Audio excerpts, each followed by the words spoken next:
Good evening, everyone. My name is Cadet Master Sergeant Rhett Robinson from the University of North Georgia, and today I'll be talking about pre-combat operations as outlined in the Ranger Handbook and the Squad Infantry and Platoon Manual.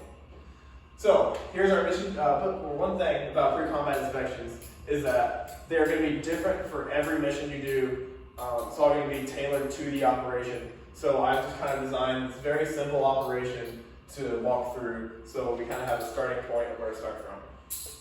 So it's a simple squad recon mission, so there'll be 6 of us going on it. I'll be acting as the squad leader for this operation. So, first of all, it is a 20-mile work march from the headquarters to our ORP, which is basically a military campsite, objective rally point. From there, it's about 1,000 meters or so to our observation point, where we'll be observing a stretch of road between Village A and Village 1. From there, we're going to be looking for how many vehicles pass, if they're cargo vehicles, combat vehicles, what kind of armor that they have. If they're cargo vehicles, if we can sort of guess what kind of cargo they're carrying. But just trying to see how much traffic goes through and traffic of what kind goes through.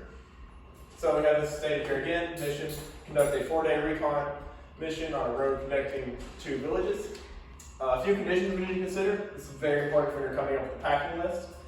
So your weather, it's about 15 to 20 degrees Fahrenheit. It's going to be pretty cold. You're going to consider for that. That goes into consideration of what kind of sleeping bag you bring, what kind of clothes you bring, how much cold weather gear you bring, also what kind of gloves you bring, everything like that. It's not going to be any rain forecasted, but of course that can always change. But that does influence the amount of wet weather gear we decide to bring. There are most likely not going to be any follow-up operations. Basically what that means is this is just going to be recon, then go back home. It's not going to be recon and assault or anything like that. You're just kind of looking at what's going on, changing your mind, then going back home. Contact is unlikely but possible. With this being a recon mission, you're supposed to look at things. You're not really supposed to shoot things, but it's still something that you want to prepare for in the event that stuff doesn't go well. Also, this is a black op, so we're not going to be in uniform whatsoever. That's why I'm not in uniform right now, and why Private Stuffy over there is not in uniform. Because can't know we're there.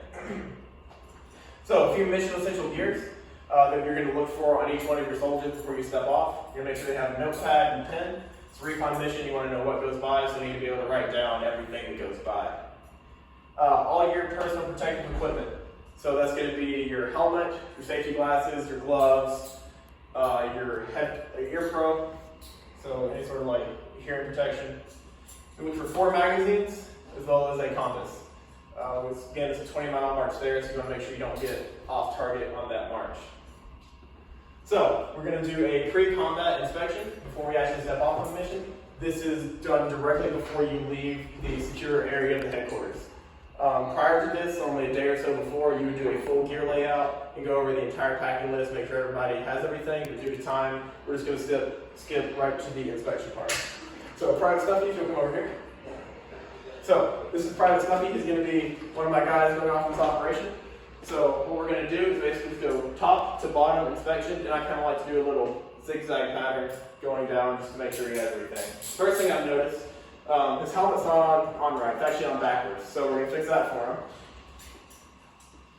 Also, if his helmet's on backwards, you might want to reevaluate bringing him on the mission because he's doing some stupid things and he might not be thinking right.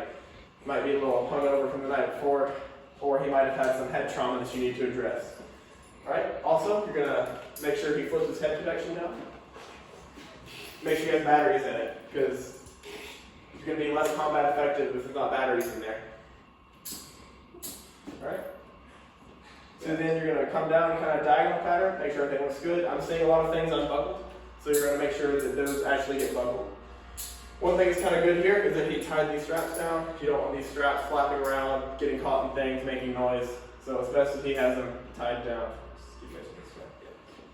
Alright, another thing here, he also doesn't have these tied down, so he's going to want to make sure he does that before he steps off. We're then going to go through with inspecting the canteen. So we're going from left to right, making sure, checking the canteen, making sure it's full. Shouldn't swish or rattle or anything, because that can give away your position. You're checking the magazine. So part of the mission essential equipment is 4 magazines. You can make sure they're fully loaded. So stick your thumb in there. It goes down about a nail deep. It's probably fully loaded. You can put that back up later.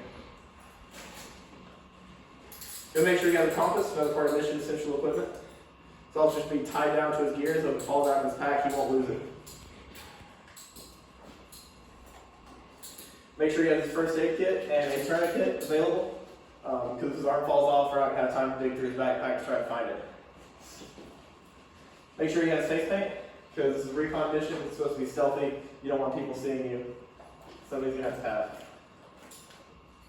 You can also see the other 3 magazines he has, so we're going to assume that those are loaded. Of course, you would want to check for time's sake. Have the other canteen, we're going to spin around here. Look at his rucksack. So his rucksack is actually unclipped, and there are straps hanging everywhere. So we're going to send him back to his room, make sure he clips all those back in. Also, he doesn't have any PPE, so he doesn't have safety glasses, doesn't have gloves. He has his hair protection, that's about it. So we're going to make sure he fixes those things, have another formation, then we'll get ready to step off. All right, that's all I have. So are there any questions?